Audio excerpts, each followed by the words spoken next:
Right now, there's an automated, basically a 9 to 5 criminal enterprise operating out of Moscow. And they treat your stolen passwords like a raw commodity on an assembly line. Yeah, and they aren't just hoarding this data for fun either. No, exactly. They are funneling the profits straight into a $31 billion underground marketplace, one that sells, everything from software exploits to physical torture devices. Well, it completely shatters the old stereotype of a lone hacker in a basement. What we're really looking at today is a ruthlessly efficient, heavily layered global economy. Welcome to this deep dive. Today we have a stack of 3 recent intelligence reports, all released between June 23rd and 24th, 2026. And together, they map out the entire modern supply chain of a cyber attack. Right. We're going to trace the life cycle of a breach from the very first stolen password to the exploitation of a trusted corporate server, all the way to the massive international money laundering cartels that finance the whole operation. Which is vital for anyone defending a network. Because, when you realize that these attackers operate like a highly optimized logistics company. You stop looking for magic bullets. Exactly. You start looking for the weak links in their supply chain. So let's start at the very bottom of that supply chain, the resource extractors. Our first intelligence report details a massive ongoing operation dubbed FortiGate. FortiGate, right. Yeah. This is run by a Russian-speaking initial access broker. And since February 2026, they have relentlessly targeted over 430,000 FortiGate firewalls around the world. And the footprint there is very deliberate. FortiGate firewalls are, they're the perimeter defensive choice for small and medium businesses. Right, organizations with fewer than 200 employees. Yeah. The attackers know that these businesses often have, limited IT budgets. They are way less likely to have a dedicated security team monitoring every single alert. The geographic and industry targeting is razor sharp, too. They are heavily focused on the United States and India. Hunting IT services companies specifically. Right, which is wild. Why target the IT guys? Well, it's a classic force multiplier strategy. If an attacker breaches a dental office, they get one dental office. Sure. But if they compromise the IT-managed service provider that supports 50 dental offices. Oh, wow. Yeah, they suddenly have trusted administrative access into all 50 environments. They are breaching the providers to turn them into distribution hubs for future attacks. God, that's brutal. And the sheer volume of data they're pulling out of these firewalls is just difficult to wrap your head around. The numbers are staggering. Between May 31st and June 15th alone, these attackers launched over 600 separate credential harvesting pipelines. That short window yielded over 110 million credentials. Over 100 million in 2 weeks. Yeah. The report breaks it down. 14 million radius credentials, nearly 1 million NTLM hashes, and 89 million MySQL database tokens. We should probably translate those acronyms for everyone because the danger is really in what those specific credentials actually do. Right, they aren't just getting website logins here. No. An NTLM hash, for instance, is essentially the scrambled language that Windows uses to prove your identity on a corporate network. It's your digital ID badge. Okay. If an attacker captures that hash, they often don't even need to crack it to find out your typed password. Wait, really? Yeah. They can just present the scrambled hash to the network, and the network just assumes they are you. They essentially own your Windows identity. That makes the method of theft incredibly important. Okay. Because they aren't tricking people into giving up these ID badges with phishing emails. The underlying technology of FortiGate is entirely automated. It's all programmatic, yeah. They use a custom tool written in the Go programming language called FortiGate Sniffer. But the wild part is that this tool doesn't install some noisy, easily detectable malware. No, it just exploits a built-in diagnostic command inside the firewall's own operating system. Right. It is a technique we call living off the land. The command is literally just -diagnose sniffer packet. Which is a real command. Exactly. Normally, a network administrator uses that command to troubleshoot connection issues by watching traffic flow in real time. So the attackers just turn that feature on and leave it running. Yeah, and because it's a legitimate administrative tool, the firewall's own internal security doesn't flag it as malicious. It just assumes the admin is doing some very extensive troubleshooting. So they are just sitting there with a digital bucket, catching these clear text passwords and identity hashes as they naturally flow across 24 different network protocols. And then they have to process all that raw data. Right. And for that, they use an AI-native offensive security platform called CyberStrike Harvester version 1.5. The Harvester platform acts as the sorting facility. It takes all that chaotic network traffic, extracts anything that looks like a credential or a session cookie, and then formats it for the next phase. The cracking engine. Yes, and they don't run this engine on a single laptop in a basement. They orchestrate the whole thing using a Telegram bot called HHHBO-AFM. I found this detail fascinating. Right. I mean, why use Telegram, a consumer chat app, to run an enterprise-grade computing pipeline? Well, a few reasons. Telegram is highly encrypted, it has an incredibly robust API for building automated bots, and crucially, it easily evades corporate firewalls. Oh, because it blends in. Right. To a network monitor, Telegram traffic just looks like an employee messaging their friends, not a command and control server communicating with a cyber gang. That makes sense. So HashiShabbat takes the scrambled passwords, identifies the encryption algorithm, and then automatically leases and allocates cloud-based GPU clusters to run billions of mathematical guesses a second. Until the password breaks. Exactly. And they run this entire pipeline with the discipline of an accounting firm. I mean, the telemetry from ZenoX and SpyCloud shows that these attackers operate strictly from 7 a.m. to 6 p.m. Moscow time. They treat it like a day job. Literally.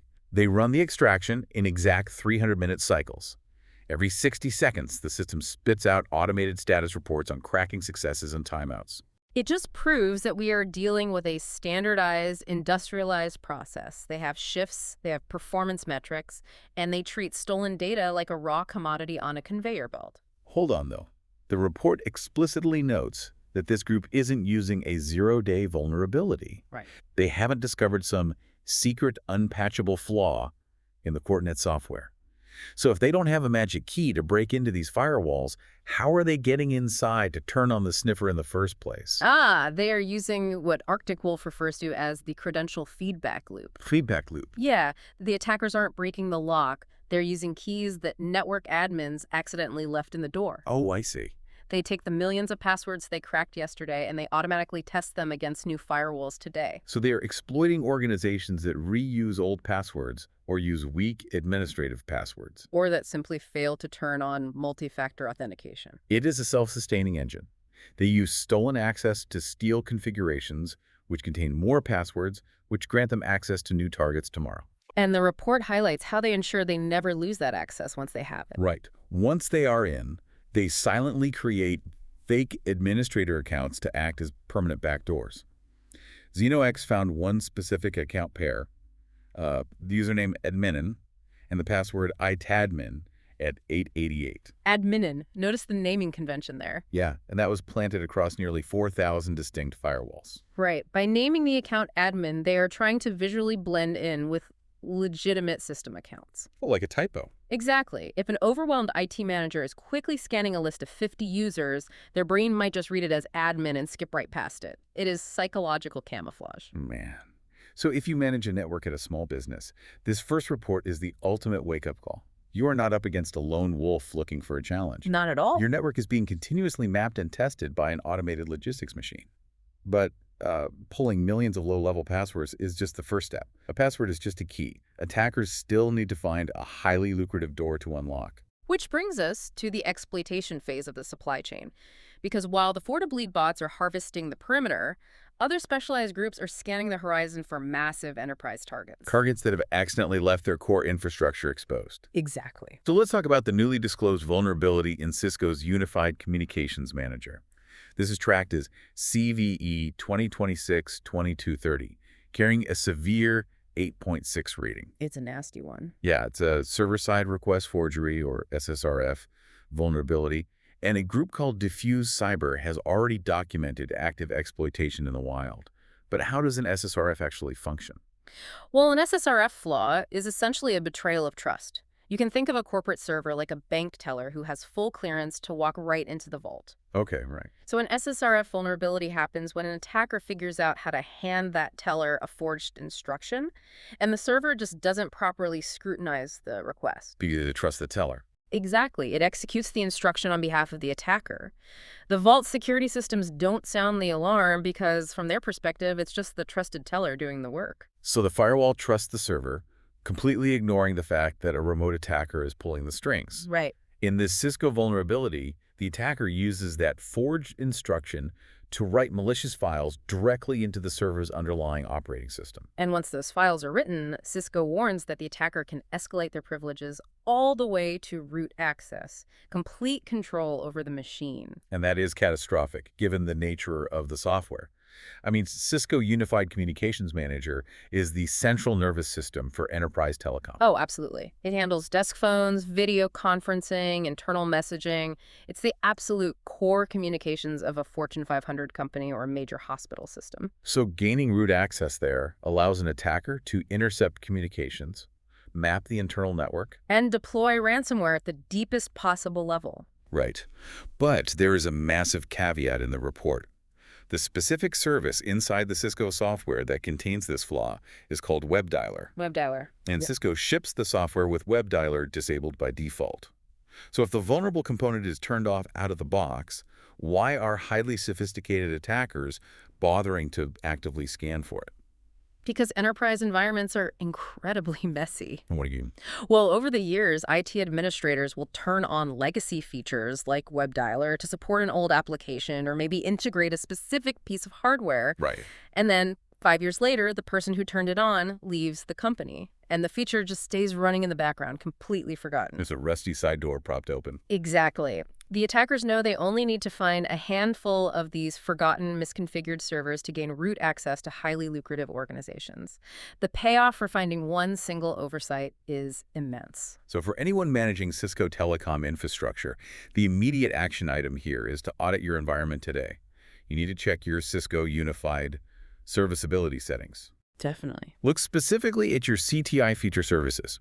If the Cisco WebDialer web service is marked as started, you have an active, easily exploitable vulnerability sitting on your network. And the remediation is entirely straightforward. You either apply the official patches, versions 14SU6 or 15SU5, or if you cannot patch immediately, you simply turn the WebDialer service off. Right. If you don't actively need a service, it should never be running. Never. Okay, so we have seen how the access extractors scrape millions of credentials with FortiBleed, and how the exploiters find those forgotten entry points on enterprise Cisco servers. But whether they steal an identity badge or drop a malicious file, the ultimate goal is always monetization. Always. They have to turn digital access into physical cash. They need a financial network robust enough to launder billions of dollars, but opaque enough to avoid international banking regulators. Right. They need a place to fence the stolen data and buy their automated tools. Which leads us to the final, and frankly most staggering, intelligence report. The monumental U.S. Department of Justice takedown of the Huione cloud infrastructure. This is the financial engine that funds the chaos. The sheer scale of the Huione operation is difficult to overstate. We are talking about a technological backbone that facilitated a volume of illicit transactions that literally rivals the gross domestic product of small nations. Let's break down the numbers, because they are insane. The DOJ seized cloud infrastructure tied to subsidiaries of the Cambodia-based Huione Group. Right. One of those subsidiaries operated an illicit marketplace called Huione Guarantee. According to blockchain's forensic analysis from Elliptic, before this marketplace was forced offline, it had processed over $31 billion in crypto transactions. $31 billion. Yeah. To put that in historical context, that makes Huione Guarantee the largest illicit online marketplace ever recorded. It processed more than 25 times the volume of the infamous Silk Road and Alphabet dark web markets combined. 25 times. And it operated entirely through Telegram. It wasn't hidden on some complex Tor browser setup. It was functioning within a globally popular chat app. It's brazen, but the details of what was actually bought and sold on this platform are incredibly grim. Yeah, this bridges the gap between clean, automated code in Moscow and brutal physical reality in Southeast Asia. Exactly. The proceeds moving through Huione were largely generated by Southeast Asian scam centers. The scam compounds. Yes, these are heavily guarded compounds where victims of human trafficking are imprisoned and forced to execute massive online financial frauds like, pig butchering crypto scams. The Huione marketplace provided everything these compounds needed to operate. I mean, they sold software for deepfake impersonations and voice cloning. They offered procurement services for human trafficking. And horrifically, merchants on the platform were openly marketing tear gas, electric batons, and electronic shackles. Yeah. The report notes that the compound operators literally referred to their enslaved workers as dogs, And they bought these devices to control runaway dogs. It is the brutal physical anchor to the cybercrime economy. It really is. The money stolen via an exploited Cisco server or a breached FortiGate firewall ultimately flows into networks that finance human slavery. And that direct correlation is why the international response to Huione was so unprecedented in its scope. The takedown wasn't just a server seizure, right? It was a coordinated strike across multiple domains. The DOJ took down the cloud infrastructure hosting the marketplace backend. Right. Simultaneously, the U.S. Treasury sanctioned 26 entities and 9 individuals linked to the Prince Group, which is heavily tied to Huione, classifying them as a transnational criminal organization. And crucially, the Financial Crimes Enforcement Network, or FinCEN, invoked a rare regulatory tool. They labeled a related entity, HPay Service PLC, as a primary money laundering concern. What does that actually do in practice? What it actually does is toxify the entity to the entire global banking system. It legally prohibits any U.S. financial institution from maintaining correspondent accounts for them. Yeah, which effectively blocks them from ever touching a U.S. dollar, completely paralyzing their ability to move funds internationally. And at the leadership level, the chairman of the Prince Group, Chen Zi, was stripped of his Cambodian citizenship, arrested, and extradited to China. They attacked the servers, the money, and the executives all at once. But I do have to ask about a deeply pessimistic finding from the Flare threat analysis in the report. Okay. Huione announced it was ceasing operations in May 2025. Yet since then, more than 30 new illicit marketplaces have popped up to fill the void. Right, the Hydra effect. Yeah, they're even building proprietary messaging apps to bypass Telegram entirely. Yeah. So is seizing $31 billion in infrastructure just spawns 30 new markets? Are international law enforcement agencies just playing an unwinnable game of global whack-a-mole? It is really easy to look at the immediate regeneration of these markets and assume the takedown failed. And Flare's analysis rightly points out that the aggregate volume of crime hasn't immediately plummeted. However, we have to look at the underlying economics of organized crime. Sanctions and server seizures are not designed to eliminate the internet. They are designed to destroy trust. How does seizing a server destroy trust between criminals? Well, digital infrastructure is incredibly cheap to replace. You can spin up a new Telegram channel in 3 minutes, but trust within a criminal cartel is priceless, and it's highly fragile. Oh, okay. When the U.S. Treasury burns 26 front companies and FinCEN blacklists a primary money laundering node, the liquidity of the cartel freezes. Yeah. If a criminal gang suddenly cannot access the millions of dollars they routed through HPay, they don't know if the money was seized by the FBI or if the money launderer just used the chaos as an excuse to steal the funds and run. Oh, wow. That paranoia becomes a weapon. Precisely. It turns the network against itself. It forces these organizations to rebuild complex, multi-layered financial routing networks from scratch. Because the corrupt accountants and the bribed officials are burned. Exactly. It massively increases the operational friction and the cost of doing business. Even with 30 new marketplaces available, the underlying trust required to securely move billions of dollars has been shattered. It takes years to rebuild a frictionless laundering machine of Huione's caliber. Exactly. So, synthesizing everything we've looked at today, we have really mapped the dark supply chain. From end to end. It starts with the 9-to-5 Russian extraction bots of FortiGate, methodically testing weak passwords to harvest raw data from small businesses. Right. Then it moves to the opportunistic exploiters, scanning the internet for those forgotten, misconfigured Cisco servers to gain root access to major enterprises. Yep. And finally, the stolen wealth flows into the multi-billion-dollar Cambodian scam compounds, laundered through the shattered trust networks of the Huione marketplace. And you know, the single most important takeaway for anyone listening to this is that this vast, intimidating criminal machinery is almost entirely dependent on our collective oversight. Right. They do not rely on sophisticated, unpreventable magic. No. The FortiBleed bots starve if you just enforce multi-factor authentication and rotate administrative credentials. And the Cisco exploit completely fails if administrators simply turn off unused legacy services like WebDialer. It's that simple. Basic security hygiene, auditing your logs, deleting fake admin accounts, keeping the perimeter updated. These are not just tedious IT chores. These are the specific actions that throw wrenches into the gears of a $31 billion criminal enterprise. Yeah. You have the ability to break their supply chain right at the source. The defense is entirely within our control, provided we treat the threat as the industrialized business that it actually is. As we close out this deep dive, I want to leave you with a final thought to mull over. We have seen how cybercriminals are utilizing automated AI-driven pipelines like HBot to treat our stolen data like a raw commodity. Oh, right. Their entire business model relies on the efficiency of those automated parsers. Yes. So perhaps our future defense shouldn't just be about building thicker firewalls or patching servers faster. What's the alternative? Well, what if the next evolution of cybersecurity is about intentionally poisoning the well? What if we started flooding the internet with millions of highly realistic, dynamically generated fake credentials? Oh, that's interesting. Right. If we can't stop their automated vacuum cleaners from running, maybe it is time we start feeding them digital explosives designed to break their cracking bots from the inside out. Think about it. Thanks for joining us on this deep dive.